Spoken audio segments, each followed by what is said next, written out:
자, 오늘 이 여호수아 23장은 이제 여호수아의 고별 설교 중에 한 편입니다.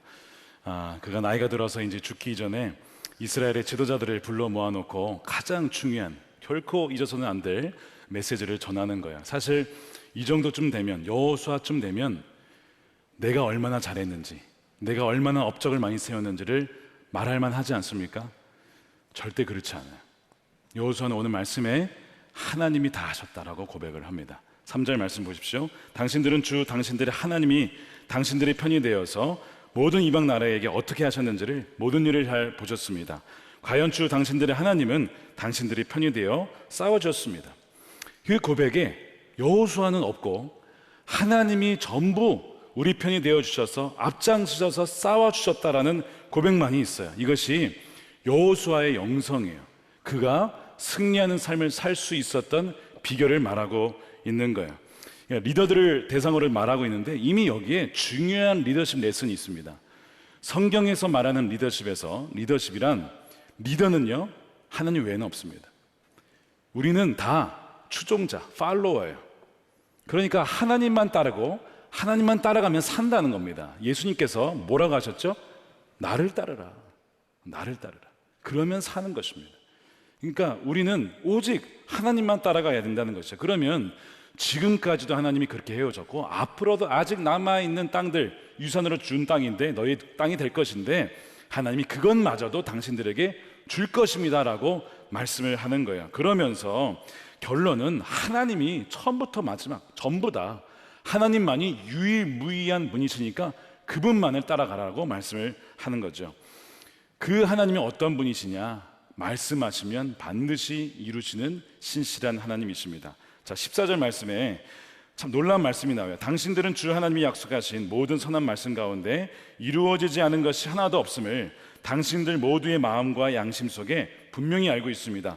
그 가운데서 한 말씀도 어김이 없이 다 이루어졌습니다.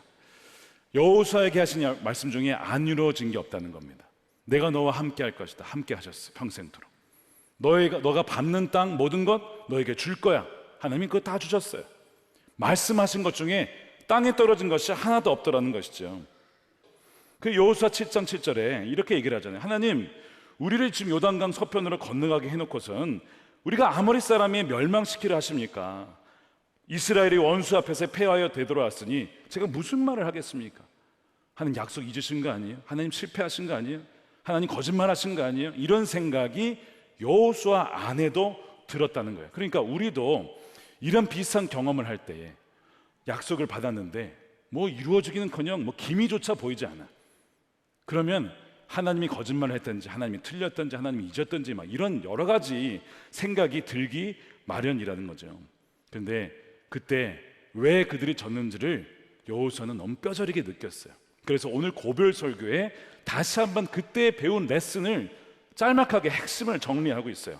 왜 졌느냐? 16절이죠. 오늘 말씀에 그러므로 여러분이 주 하나님이 여러분에게 지키라고 명하신 언약을 어기고 가서 다른 신을 섬기고 경배하면 진노가 여러분에게 올 것이고 주신 좋은 땅에서 여러분들은 뭐예요? 망하게 될 것입니다 라고 말하는 거예요. 언약을 어기면 망하게 될 것이다. 언약은 결혼 서약 같은 거예요. 하나님만 성실하게 내가 사랑하고 섬기고 하나님만을 의지하며 따르겠습니다라고 하는 그 결혼 서약. 그렇죠? 여러분 다 결혼하신 분들 서약 하셨죠? 배우자에게만 헌신하고 사랑하기로 하셨잖아요. 그런데 그걸 깨버렸어. 외도를 해버렸어. 다른 남자 다른 여자 만나버렸어. 어떻게 하겠어요? 하나님이 떠나버리는 거예요. 나를 버렸구나. 그러니까 하나님도 떠나시고 그래서 전쟁에서 진 겁니다. 하나님이 더 이상 함께하지 않겠다는 거예요. 그렇게 되면 망하게 된다는 거예요. 그래서 하나님이 너희가 지금 뭘 잘못했는지를 깨닫고 회개하지 않으면 난 다시는 너희와 함께하지 않을 거야 라고 하면서 7장 12절에 너희들 가운데 전멸시켜 나 주에게 바쳐야 할 물건을 없애지 않으면 내가 다시는 너희와 함께하지 않을 것이다. 아이성 패배한 거는요, 아이성이 너무 견고해서 아닙니다. 그들이 군사가 너무 많고 강력해서 그것도 아닙니다. 우리가 뭐 군대가 없어서 그것도 아닙니다. 바로 진 것은 하나님이 함께하지 않으셨기 때문에. 하나님이 함께하지 않으시니까 아이성 작은 성조차도 멸망을 못 시키더라니까요. 여러분 이거 여러분에게 적용해 보세요. 하나님 여러분과 함께 하지 않으면 여러분이 내가 이거는 할 수 있어, 여러분 할 수 있을 것 같으세요? 못합니다. 제가 이따 예를 들어볼게요. 못해요 여러분. 그거를 지금 보여주시는 거예요. 아이성에서 패배한 거는 하나님이 너희를 떠났기 때문에. 왜 떠났느냐? 너희가 나와 서약을, 언약을 버리지 않았느냐. 그래서 하나님께서 여호수아가 23장에서 그 사실을 다시 회상시키면서 잊지 말라는 거예요. 지금 여러분들이 소유하고 있는 이 땅은 절대로 여러분들이 잘나서 능력이 있어서 재능이 있어서 경험이 있어서 내가 열심히 일해서 얻은 것이 아니라고 하는 것입니다. 하나님이 여러분과 함께 하시고 하나님이 여러분들에게 이 땅을 주셨기 때문에 그것을 얻었다는 것을 절대로 잊지 말라라고 죽기 이전에 이 말씀을 지금 전하고 있는 거죠. 그래서 우리가 하나님과 함께하는 비범한 여정이라고 했을 때 왜 그것이 비범한 여정이 될 수 있느냐? 우리 때문이 아니고, 우리 능력 때문이 아니고, 잘나서가 아니고 하나님이 함께 하시기 때문에, 그 어떠한 인생조차도, 비참한 인생조차도 하나님이 함께 하시면 그 역경도 이겨낼 수 있는 비범한 여정이 된다라고 하는 것을 여호수아 전체가 보여주고 있는 거예요. 그러니까 하나님의 임재와 현존이 내 삶에 있느냐, 내 일터에서, 가정에서, 여러분 그것을 확인하는 것은, 그것을 추구하는 것은 정말 목숨과 같이 중요한 거예요. 한번 생각해 보세요. 하나님의 임재와 현존이 여러분들의 삶 가운데 있으십니까? 그래서 여호수아가 이것이 너무 중요하니까 하나님만 가까이 하라라고 말씀해요. 8절 말씀에 한번 읽어보겠습니다. 시작. 오직 당신들은 지금까지 해온 대로 주 당신들의 하나님만 가까이 하십시오. 하나님께 가까이 하다, 이 히브리어 다바크라고 되어 있는데 가까이 하다라고도 번역을 하지만 보통 굳게 그냥 매달리다, 그냥 어떤 걸 굳게 붙잡다, 마치 여기에 그냥 생명이 있는 것처럼 달라붙어서 절대로 떨어지지 않겠다, 이것이 다바크거든요. 그래서 이 성경, 이 우리말 성경에는요 이 번역을 다르게 번역을 했어요. 저는 이 번역이 훨씬 더 마음에 들어요. 우리말 성경이 이렇게 번역했어요. 오직 너희가 오늘까지 행한 대로 너희 하나님 여호와를 굳게 붙들어야 된다. 이거 떨어지면 나 죽는다, 이 마음으로 하나님을, 말씀을 그냥 굳게 붙잡아야 된다는 거예요. 거기에 내 생명이 달려있다는 것이죠. 그 영어 성경을 읽어보면 cling to라고, 그러니까 막 어떤 본드 붙여가지고 딱 붙이듯이 하나님께 그냥 딱 달라붙어 있어야, 그래야 산다라고 말씀을 하는 거거든요. 그래서 이게, 이 동일한 단어가 창세기 2장 24절에 부부의 연합을 말할 때 똑같은 단어가 쓰여졌어요. 창세기 2장 24절에 그러므로 남자는 아버지와 어머니를 떠나 아내와 결합하여 한 몸을 이루는 것이다. 부부는 한 몸이에요. 성령으로 이제는 육신만이 아니라 완전히 영혼까지 한 몸이 되게 하셨어. 그렇게 결합된 상태, 하나님과 우리 사이는 바로 그런 부부관계라는 거예요. 그렇게 될 때면 우리가 진짜 살 수 있는 거거든요. 부부가 한 몸이라는 것은 남남이야, 남편이 완전 남의 편이야. 그렇게 되면 살겠습니까? 부부가 완전히 그냥 망가지는 거죠, 가정이. 하나님과 우리가 부부 사이인데 우리가 하나님과 멀어져 있다, 그거는, 그 인생은 완전 망한 인생이 되는 것입니다. 멸망하는 인생이 된다는 것을 이 다바크라는 동사로 오늘 표현하고 있는 것이죠. 자, 이렇게 매달렸던 사람 중에 누가 있느냐? 성경에 참 많이 있는데 대표적인 인물 꼽으라면 히스기야를 꼽을 수 있어요. 히스기야, 유다 왕 중에 이런 왕이 없었답니다. 참 선한 왕이었어요. 근데 그 비결이 뭐냐? 열왕기하 18장 5절 말씀에 보세요. 그는 주님이신 이스라엘의 하나님만을 신뢰하였는데, 하나님만이라고 하죠. 하나님도가 아니고 하나님만을. 유다 왕 가운데는 전에도 후에도 그만한 왕이 없었대요. 그는 주님에게만 매달렸어요. 그냥 주님이 그냥 팔에 그냥 대롱대롱 매달리서 그냥 이렇게, 히스기야가 그렇게 살았다는 거 아닙니까? 주님을 배반하는 일이 없이 주님께서 모세에게 명하신 계명들을 어떻게든 그냥 말씀대로 살아보려고 그냥 그렇게 살았던 사람이 히스기야. 그랬더니 하나님이 히스기야의 삶을 어떻게 하셨어요? 7절에 어디를 가든지 주님께서 그와 같이 할 수밖에 없죠. 맨날 매달려 있는데, 주님이 어디 가면 항상 대롱대롱 매달려 있는데 당연히 같이 가는 거죠. 주님이 같이 가심으로 그는 늘 성공하였다. 그는 아시리아 왕에게 반기를 들고 그를 섬기지 않았다. 이 대단한 사람입니다. 이 이스라엘이 굉장히 작은 나라인데, 유다가 아니 어떻게 그 강대국이었던 아수르의 반기를 들어요? 죽으려고 정말 목숨을 건 거죠.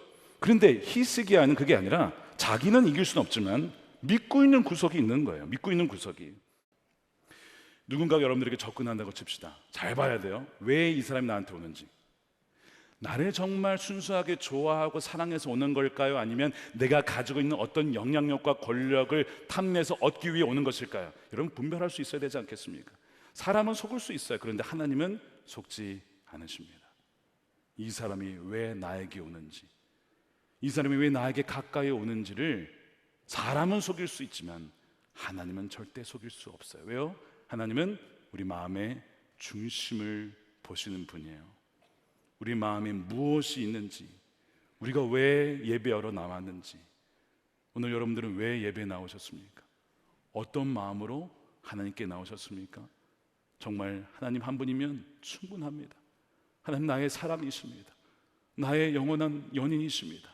그런 마음으로 나오셨습니까? 아니면 하나님께 그런 마음도 어느 정도 있지만 하나님께 뭔가 얻을 수 있지 않을까? 하나님께서 뭔가 나의 문제를 해결해 주시지 않을까? 나의 어떤 꼬여있던 문제를 풀어주시지 않을까? 그거 안 주면 나 정말 화날 텐데, 이런 마음으로 혹시 나오신 분은 있지 않으십니까?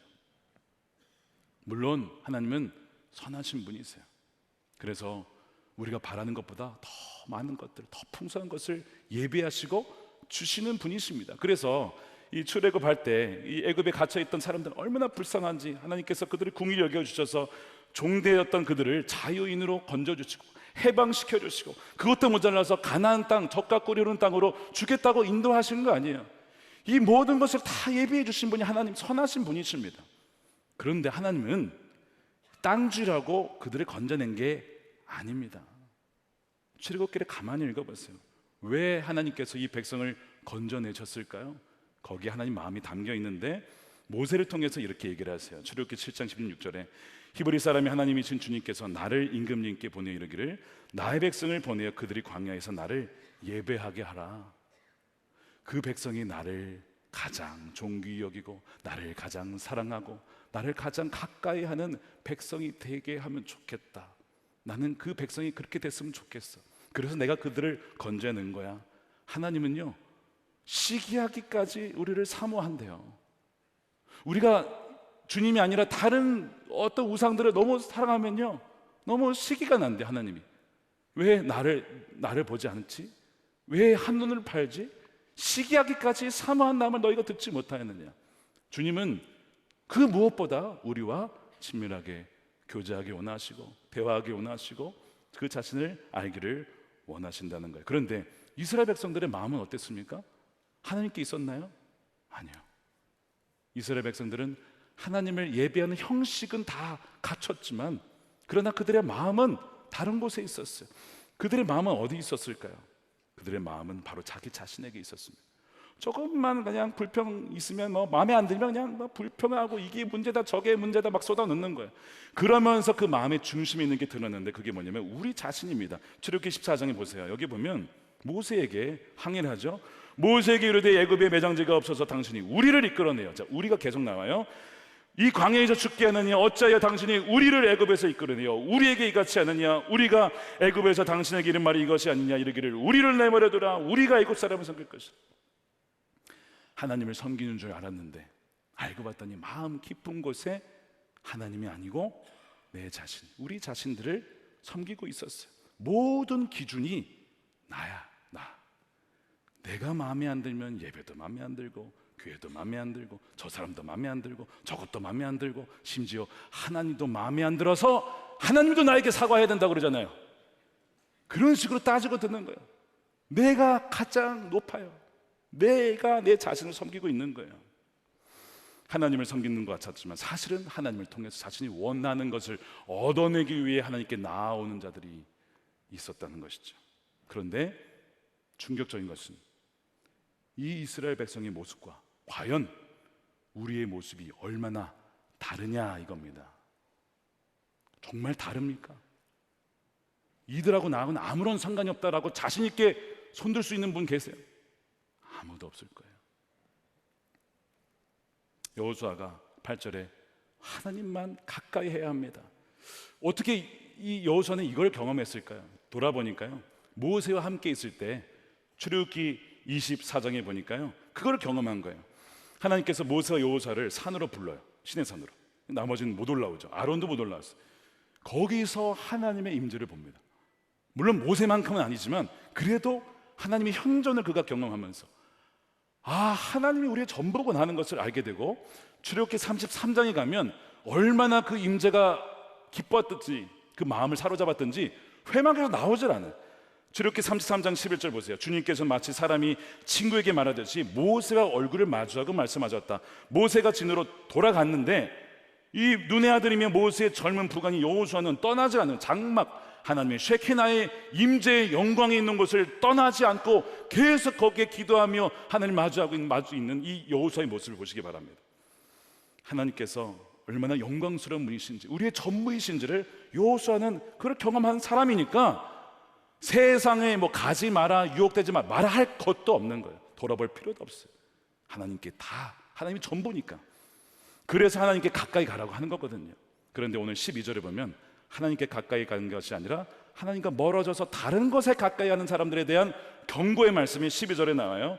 만일 당신들이 이것을 어기고 당신들 가운데 살아남아있는 이 이방 민족들을 가까이 하거나, 이게 나바크거든요. 이방 민족들과 그냥 딱 달라붙어가지고 그들과 혼인관계를 맺으며 사귀면 어떻게 되느냐? 결론, 멸망이라는 거야. 망하게 될 것이다, 반드시. 지금 여러분들은 누구와 무엇과 가까이 붙어 있습니까? 여러분들이 가장 친밀하고 가장 마음을 쏟고 있고 가장 많은 시간을 쏟고 있는 것은 과연 그 무엇이냐는 거예요.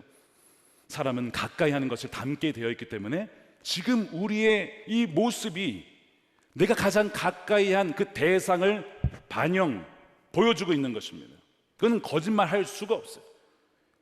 그의 말과 마음에서, 표정에서 다 드러나게 되어 있어요.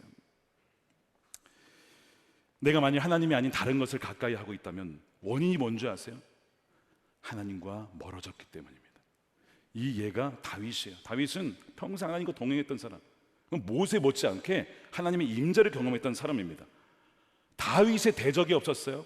하나님께서 다윗을 형통하게 하셨어요. 왕도 되게 하시고 군사도 다 주시고 대적이 없게 하시고 정말 모든 것들 다 주셨죠. 그거는 다윗이 뛰어난 것이 절대로 아닙니다. 다윗 자체는 아무것도 아니에요. 하나님이 함께 하시니까 다윗에게 하나님이 지혜와 지식, 모든 것을 주신 것입니다. 그런데 그런 다윗이 어떻게 밧세바와 간음을 할 수 있냐 이거예요. 거짓말하고 간음하고 살인교사하고 모든 하지 말라는 십계명의 죄를 다 지을 수 있는, 어떻게 그렇게까지 추락할 수 있냐 이거죠. 나단 선지자가 그냥 이야기를 통해서 깨우치지 않았으면 모를 정도로 그렇게 무지한 상태로까지 갈 수 있냐 이겁니다. 그 원인이 뭔지 아십니까? 사무엘하 11장 10절에 단서가 나와요. 이 무슨 얘기냐면, 여기는 우리야 이제 불렀어요. 이제 밧세바 가는 다음에 이거를 묻기 위해서 우리야를 부른 다음에 너 둘이 같이 자라. 그러면 아기가 생겨나도 둘이 나서 생겨난 줄 알고 묻을 거 아니야. 근데 우리야가 충신이라, 근데 지금 전쟁 중인데 내가 어떻게 아냐 자냐 이거야. 안 가니까. 그때 우리야가 다윗에게 한 말이 이거예요. 우리야가 다윗에게 아뢰되 언약궤와 이스라엘과 유다가 야영 중에 있다라는 거예요. 이 언약궤를 먼저 얘기를 해요. 이게 성경 읽고 슬쩍 지나가거든요. 근데 여러분, 이게 그냥 얘기한 게 아닙니다. 여러분, 이 언약궤는요 하나님의 임재를 상징해요. 근데 언약궤가 지금 어디에 있다고요? 전쟁터에 있대요. 전쟁터에 있대요. 언약궤가 전쟁터에 있어. 하나님 임재가 거기에 있어. 근데 지금 다윗은 어디에 있습니까? 궁전에 있어요. 둘의 사이가 이렇게 멀어요. 수십 킬로나 떨어져 있는 거예요. 원래 다윗이 누굽니까? 언약궤가 돌아왔다, 하나님의 언약궤가 돌아왔다고 너무 신나가지고 춤추며 자기 옷 벗겨지는지도 모른 채 막 찬양했던 다윗. 미갈이 그거 보면서 막 업신 여길 정도로 그렇게 하나님의 임재를 사모하고 언약궤를 사모했던 사람이 다윗이라고요. 그랬던 다윗이 그 언약궤와 하나님 임재의 거리가 뭐야 지금 도대체 몇십 킬로나 벌어져 있어요. 이것이 다윗의 영적인 실상, 실태. 이게 하나님과 멀어져 있으니까 죄에 넘어가는 거야. 죄가 너무 강하고 세상이 너무 유혹이 많아서가 아니고 우리가 하나님과 너무 멀어져 있으니까 세상에서 이길 수도 없고 죄를 이길 수도 없고 죄에 뒹굴면서 그냥 죄가 나고 나가지고 그렇게 되고 살아가는 것이죠. 그거를 말씀하고 있는 것입니다. 그 결과 거짓말, 간음, 살인교사, 온갖 죄를 다. 여러분, 그리스도인들의 세상이 악해서 말씀대로 살지 못하는 것일까요? 죄가 너무 강해서? 아니라는 거예요. 우리가 하나님께 가까이 가지 않고 하나님께 완전히 정말 죽자 살자 매달리지 않기 때문에 하나님과 멀어져서 그렇다는 것을 오늘 성경 말씀은 분명히 하고 있는 것입니다. 실패의 원인과 진단을 정확하게 내려야 된다는 거죠. 다윗이 그걸 알았어요. 내 인생이 왜 이렇게 망해가고 있는가? 아, 하나님의 임재가 떠나갔구나. 그걸 알았어요. 회개하잖아요. 우리도 이렇게 회개해야 됩니다. 시편 51편 11절에 함께 읽겠습니다. 나를 주 앞에서 쫓아내지 마시며 주의 성령을 내게서 거두지 마옵소서. 하나님께서 다윗을 회복시켜 주세요. 하나님의 임재가 회복되니까 나머지가 회복이 되었어요. 많은 시간이 걸리긴 했죠. 그러나 하나님은 그를 잊지 않으셨다는 거예요. 여호수아가 하나님만을 가까이 하라고, 이것이 모든 승리의 비결이라고 오늘 8절 말씀 얘기를 합니다. 오직 너희의 하나님 여호와께 가까이 하기를 오늘까지 행한 것 같이 하라. 이것이 바로 저와 여러분들에게 오늘 하나님이 주시는 말씀인 줄로 믿습니다. 그분께만 매달리십시오. 그분께만 붙잡으십시오. 그분이 우리의 전부라는 거예요. 5만 번 응답받은 조지 밀러라고 하는 그분이 하나님을 가까이 함의 중요성에 대해서 이런 글을 남겼어요. 인생에서 가장 중요한 것은 하나님을 가까이 하는 것입니다. 하나님과 친해지는 것보다 더 소중한 일은 없습니다. 하나님을 가까이 하는 것은 매 순간 그분과 대화를 나누는 것입니다. 아무리 작은 일이라도 그분에게 보고하고 그분께 지시를 받는 것입니다. 내 경우에도 어떤 문제를 붙잡고 수년 동안 기도했지만 바로 응답받지 못한 경우가 많이 있었습니다. 하지만 낙심하지 않았고, 어떤 경우에도 하나님께 계속 가까이 다가가려고 했습니다. 하나님 뒤를 졸졸 따라다녔습니다. 단순하게 기도하고 기도했습니다. 그리고 기도의 응답을 얻었습니다. 요점은 이것입니다. 하나님과 친해져야 합니다. 기도의 응답을 받을 때마다 우리의 영혼은 새롭게 됩니다. 오늘 그분과 친하게 되십시오. 사랑하는 여러분, 이것이 오늘 우리에게 주신 말씀이에요. 하나님과 친해졌던 적이 언제입니까? 말씀을 사모하고 하나님 더 알고 싶어가지고 막 했던 적이 언제고, 새벽 제던 쌓았던 적이 언제입니까? 기도했던 때가 언제예요? 하나님, 그때 너희가 나라에게 가까이 했던 때가 있었는데 지금 너무나 멀어졌구나. 오늘 그렇게 말씀하시지 않겠습니까? 사랑하는 여러분, 다시 그 열정을 회복하십시오. 하나님께 가까이 가고 하나님만 붙잡고 하나님께 매달려서 정말 하나님이 여러분들의 전부가 되시고 하나님의 임재가 여러분들의 삶의 곳곳에 있어서 나중에 여호수아처럼 우리도 인생의 마지막 날에 하나님의 말씀이 내 인생 가운데 하나도 어김이 없이 다 이루어졌습니다 라고 고백하고 주 앞에 설 수 있는 저와 여러분들의 복된 삶이 되시기를 주님의 이름으로 축원드립니다.